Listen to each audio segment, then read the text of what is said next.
In the suffocating darkness of a Pacific night, high above the Solomon Sea, the air inside the thin metal skin of a Boeing B-17 Flying Fortress is cold and taut with unspoken fear. For hours, the four Wright Cyclone engines have thrummed a monotonous, hypnotic drone, a sound of grim purpose carrying 10 men deep into the heart of enemy territory. Below them, a black, unforgiving ocean stretches to an unseen horizon. Their target is a place that has become a graveyard for Allied airmen. A fortress of the Japanese Empire so formidable it is known simply as the Beast, Rabaul. But tonight, something is profoundly, terrifyingly wrong. The altimeter is not reading 25,000 feet, the bomber's traditional perch, a realm of thin air and contrails where it was designed to reign supreme. Instead, the needle is wound down, quivering just above sea level. 200 feet.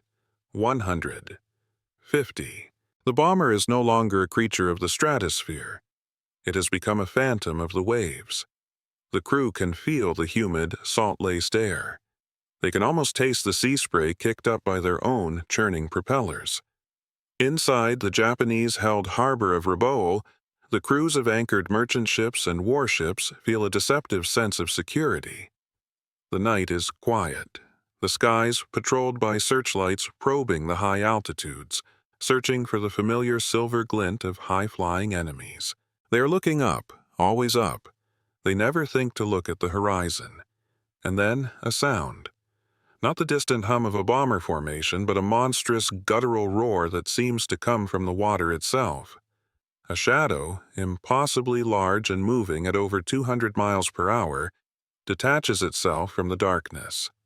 It is a four-engine behemoth, a flying fortress, flying so low its wingtips seem to clip the tops of the waves. It is an act of tactical insanity, a violation of every known doctrine of aerial warfare.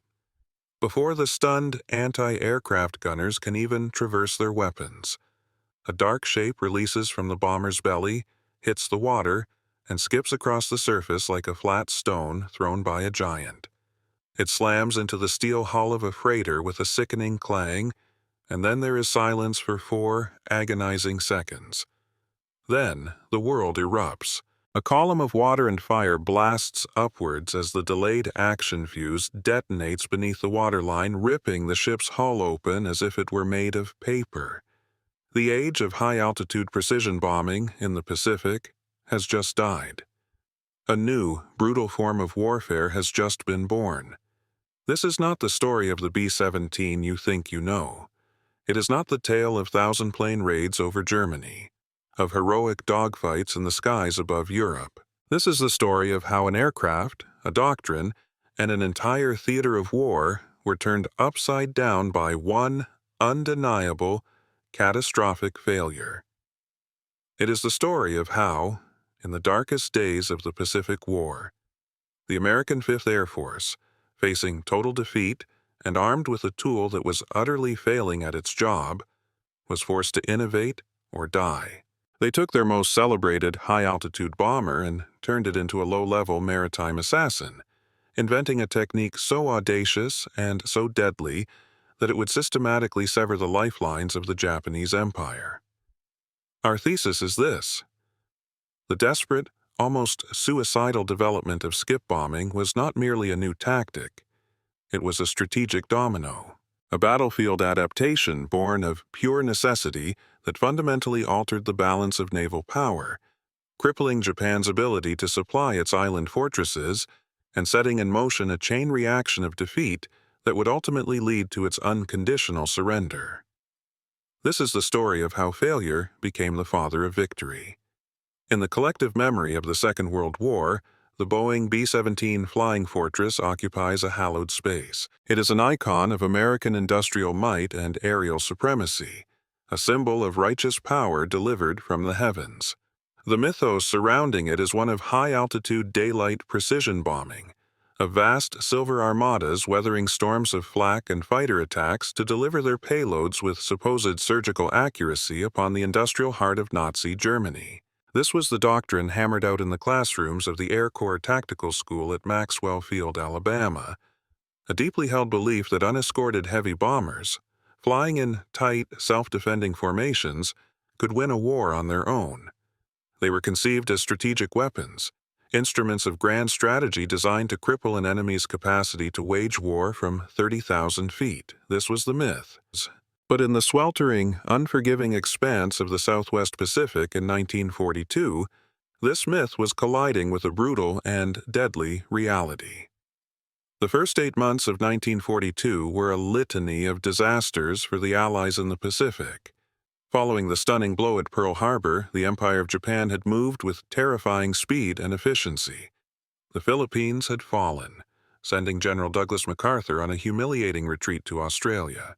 Singapore, the so-called Gibraltar of the East, had surrendered in a shocking defeat for the British Empire. The Dutch East Indies, with their vital oil reserves, were overrun. Japanese forces were now pushing down the Solomon Islands and along the northern coast of New Guinea, their sights set on Port Moresby.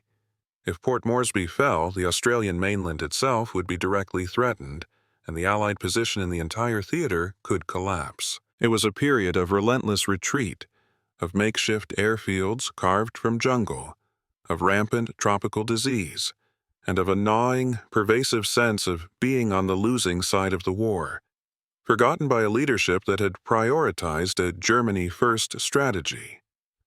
It was into this maelstrom of defeat and despair that General George C. Kenney arrived on July 29, 1942. Abrasive, energetic, and fiercely intelligent, Kenney was sent by General Hap Arnold to take command of the Allied air forces in the Southwest Pacific, which would soon be designated the U.S. 5th Air Force. What he found was not an air force, but a wreck. The remnants of the 19th Bomb Group, which had escaped the Philippines, were shattered. Their B-17s were patched up, cannibalized hulks, their engines worn out by the harsh tropical conditions of dust and coral runways. Of the 32 flying fortresses theoretically available at their main base in northern Australia, only 14 were combat-ready. But the most serious damage was not to the machines, but to the men. Morale had hit rock bottom. The crews were exhausted, sick with malaria and dengue fever, and haunted by the memory of constant defeat. They had been fighting a desperate rearguard action for months, and all they wanted was to go home. Kenney's most pressing problem was a strategic one. The Japanese war machine in the Pacific was an island-hopping empire, utterly dependent on its maritime supply lines. An unending stream of ships, transports, cargo vessels, and their naval escorts formed the arteries that pumped troops, ammunition, fuel, and food to their far-flung garrisons. From the massive naval base at Rabaul, these convoys snaked down towards Guadalcanal in New Guinea. To stop the Japanese advance, Kenney had to sever these arteries. He had to sink those ships. On paper, his primary tool for this job was the B-17. It was the only aircraft he possessed with the range to reach heavily defended targets like Rabaul and return. The problem was, the B-17 was catastrophically failing at this task. The doctrine of high-altitude precision bombing, so cherished by the Air Force brass, proved to be a fantasy when applied to a moving, maneuvering warship on the open ocean. A B-17 flying at 25,000 feet would release its bombs nearly 5 miles horizontally from its target. During the 30 to 40 seconds it took for the bombs to fall through the sky, the captain of a Japanese destroyer or transport had ample time to see the silver specks detach from the bomber, order a hard turn to port or starboard, and leave nothing but an empty patch of churning water where the bombs would eventually land. The bombardiers, peering through their complex Norden bomb sights, were trying to solve an impossible physics problem in real time, accounting for their own speed, the target's speed and direction, wind drift, and a dozen other variables. The results were abysmal. Post-mission analyses revealed a shocking truth. Less than 1% of bombs dropped from high altitude were actually hitting their maritime targets. 1%. The 5th Air Force was burning through precious fuel, aircraft, and the lives of its airmen for virtually no return. They were throwing punches into the wind, while the Japanese lifeline remained intact. This failure was the central crisis facing General Kenny. It was the great antagonist of this chapter of the war. Every day that ships successfully reached Buna, Gona, or Guadalcanal, the Japanese positions grew stronger, and the Allied task became more hopeless. The myth of the invincible high-altitude bomber was not just a flawed theory. It was actively contributing to the potential loss of the war in the Pacific. Kenny, a pragmatist to his core, knew that doctrine was meaningless if it didn't produce results. He needed a new way, a radical departure from the textbook. The stakes could not have been higher. If he couldn't find a way to make his bombers effective against ships, MacArthur's planned counteroffensive in New Guinea would be dead on arrival. Australia would remain under threat, and the Japanese tide might become irreversible. Something had to change, and it had to change immediately. The solution would not be found in a flight manual or a war college lecture. It would be born from the raw materials of desperation, ingenuity, and a willingness to embrace an idea that most conventional thinkers considered pure suicide. The weight of constant failure pressed down on the 5th Air Force. Every mission report telling of bombs exploding harmlessly in the ocean was another turn of the screw. General Kenny knew that continuing with the same failed tactics was a form of institutional insanity. The turning point, the inciting incident that would shatter the failing orthodoxy, was not a single dramatic event, but a conversation, a meeting of minds between a commander desperate for a solution and a subordinate willing to champion a dangerous, heretical idea. That subordinate was Major William Bill Benn, one of Kenny's aides. In their discussions, an old, largely discredited concept resurfaced: low-level attack. More specifically, a technique the British had briefly experimented with and then abandoned as too perilous: skip bombing. The concept was deceptively simple, mimicking a child's pastime. Instead of dropping a bomb from miles up, an aircraft would scream in at wave-top height, flying directly at the enemy ship. At the last possible moment, the bombardier would release the bomb, not to hit the ship directly, but to hit the water just in front of it. The bomb, carrying immense forward momentum, wouldn't sink immediately. Instead, it would ricochet off the surface, just like a skipped stone, and slam into the side of the ship's hull at or near the waterline. The true genius of the idea lay in the fuse. By fitting the bomb with a 4 or 5 second delay fuse, the weapon would hit the hull, fall into the water alongside the ship, and only then detonate. The underwater explosion would act like a torpedo, concentrating its concussive force on the most vulnerable part of the vessel, magnifying the damage and often breaking the ship's back. It transformed a simple iron bomb into a devastating anti-ship weapon. This was not a new American invention. The British had toyed with the idea against German shipping, but their operational analysis concluded that it exposed slow, heavy bombers to withering, point-blank anti-aircraft fire. For the pilot, it was a high-stakes gamble, requiring a direct, unwavering flight path into the teeth of the enemy's guns. The risk of being shot down was deemed unacceptably high. But for Kenny and Ben, the calculation was different. Their current risk was getting 0 results. The potential reward of this high-risk maneuver was a guaranteed hit. They decided to revive the ghost of a dead tactic. The immediate and glaring problem was the aircraft itself. The B-17 Flying Fortress was, in almost every conceivable way, the wrong tool for the job. It was a strategic bomber, a thoroughbred designed for the high, thin air of the stratosphere. It was large, relatively unmaneuverable at low altitudes, and ponderous in its controls. Forcing it down to 50 feet above the water was like asking a cargo freighter to navigate a slalom course. More critically, the B-17 possessed a significant design flaw for this kind of work: a complete lack of forward-firing machine guns controlled by the pilot.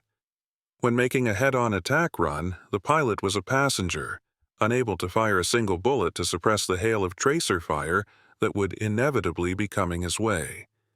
He could only rely on the bombardier's single machine gun in the nose, Lighter, more agile twin-engine bombers like the B-25 Mitchell or A-20 Havoc, which could be fitted with powerful forward armament, would have been ideal. But Kenny didn't have them in sufficient numbers, and they lacked the one thing he absolutely needed: the range to strike Rabaul. He was stuck with the B-17. It was a choice born of utter necessity. If they were to continue the fight, they had to make the impossible possible. Major Ben was removed from Kenny's staff and given a singular, vital mission: take command of the 63rd Bomb Squadron and turn this insane theory into a workable combat tactic. This began one of the most remarkable periods of battlefield innovation of the war. The process was pure, unadulterated trial and error, fraught with danger. Ben's first hurdle was finding the right fuses. Standard American fuses were instantaneous. He needed delays. At first, they scrounged Australian-made 10 and 12-second delay fuses, but these were wildly inconsistent. In practice, detonation times could vary from a fraction of a second to 30 seconds, a terrifyingly unpredictable variable when your own aircraft is just seconds away from the explosion.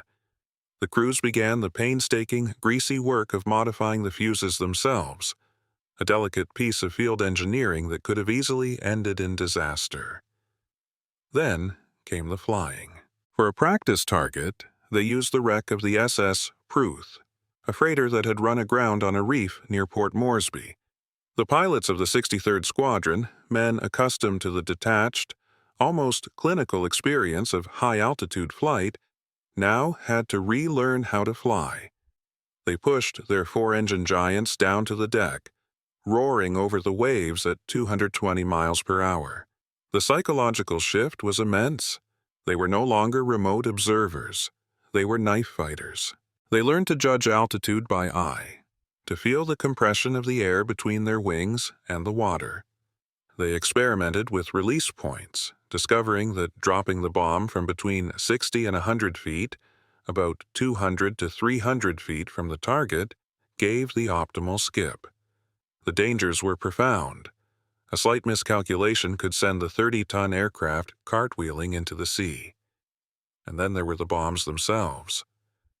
As Lieutenant James T. Murphy, one of the squadron's pilots, recalled, the bombs sometimes bounced erratically, occasionally leaping high into the air, threatening to strike the tail of the very plane that had just dropped them.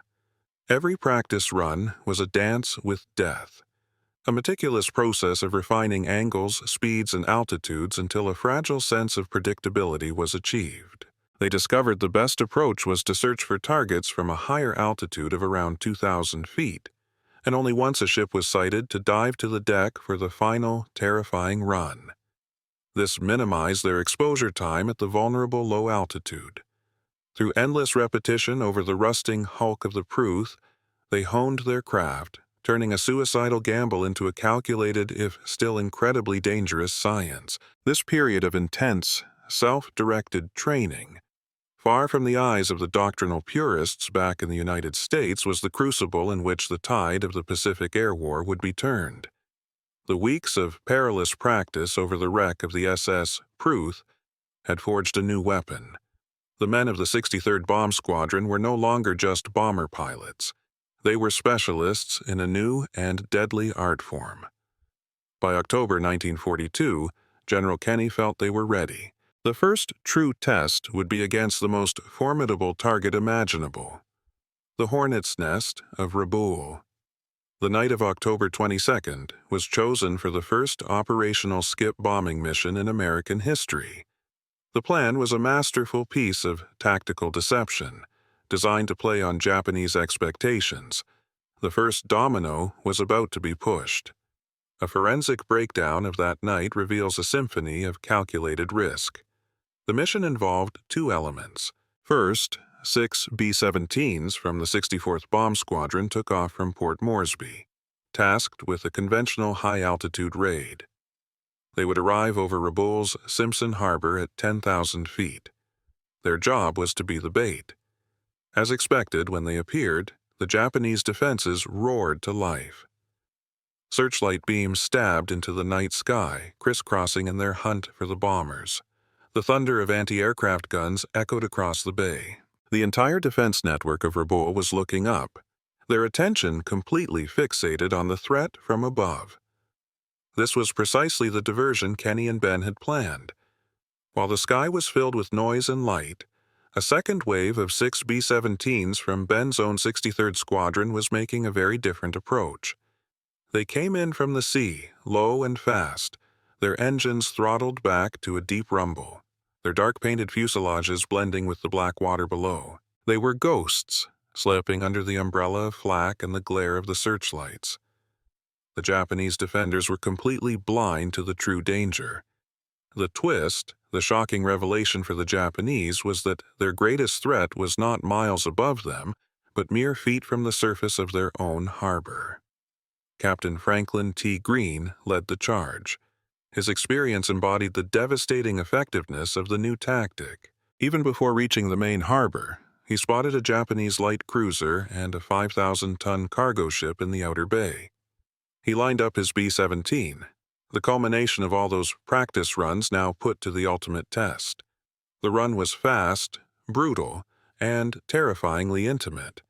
The ship loomed in his windscreen, growing from a silhouette to a detailed structure of masts and guns in seconds.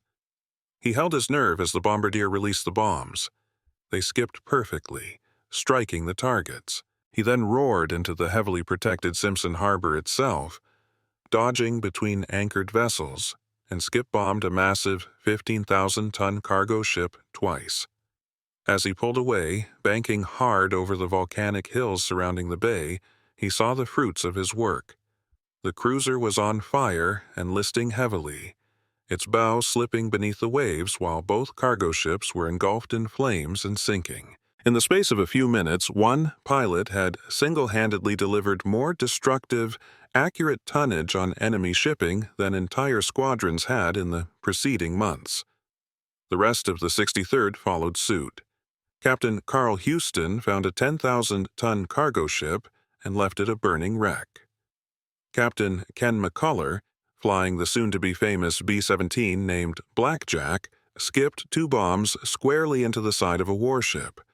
The Japanese crews, caught completely by surprise, barely had time to react. The attacks were over almost as soon as they began.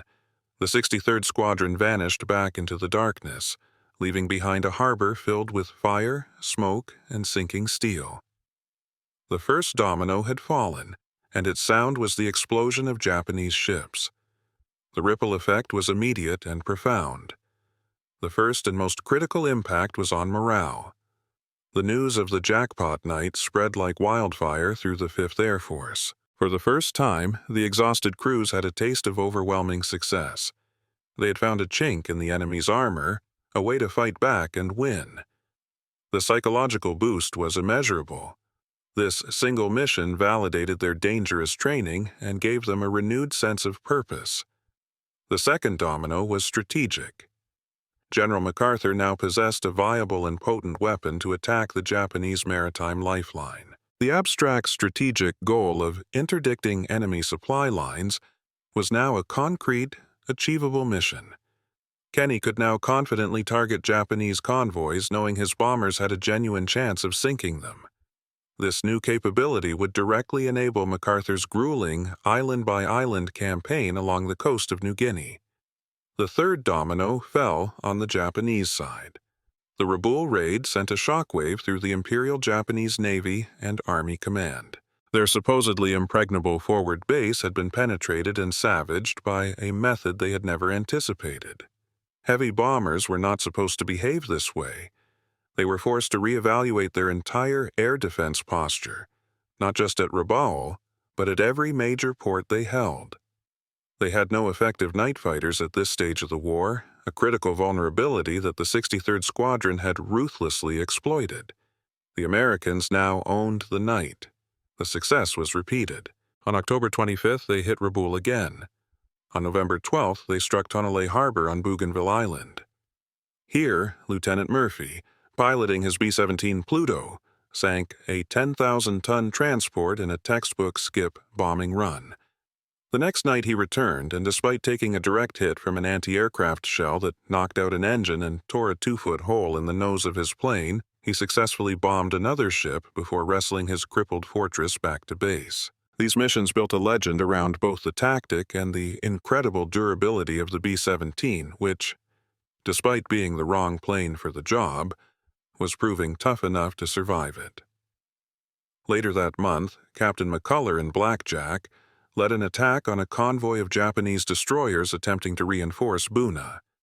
In a daring low-level assault, he crippled one destroyer, the Hayashio, which later sank. During the attack, his own plane was set on fire and had 2 engines knocked out, yet he still managed to fly it home. The men were becoming masters, and the Japanese were paying a heavy price, one sunken ship at a time.